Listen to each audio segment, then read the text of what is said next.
අයිබෝවන් ඔබ කවදා හෝ දැක තිබෙනවද මිනිසා විසින් නිර්මාණය කළ සාගරයක් සෝභාදහමේ තැවැන්තයන් තමන්ගේ නිවහන කරගත් තැනක් දකුණුලකේ අභිමානය නිල් දිය දහරාවක සැඟවුණු අතීත කතාවක් අද අපි යන්නේ ලංකාවේ අලියතුන්ගේ රාජධානියට ඔව් මේ තමා උඩවලව ජලාශය මේ මහා ජලකඳ පිටුපස තියෙන්නේ සුළුපටු ඉතිහාසයක් නෙවෙයි 1960 ගණන් වලදී වලවෙගඟ හරස් කරලා මීට 88කටත් වඩා ගැඹුරු ජල තටාකයක් නිර්මාණය කරන්න ගත්ත තීරණය මුළු ප්‍රදේශයේම ඉරණම වෙනස් කළා.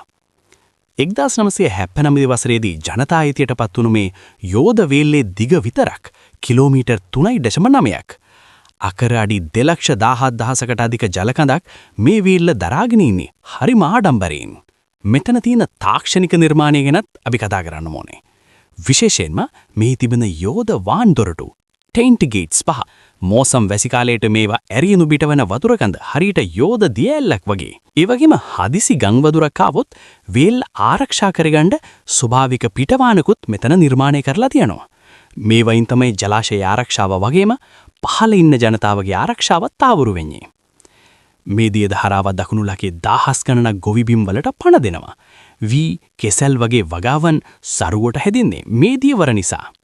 ඒ විතරක් නෙවෙයි මේ නිහඬ ජල පහර ඇතුලේ ලොකු බලයක් හැංගිලා තියෙනවා.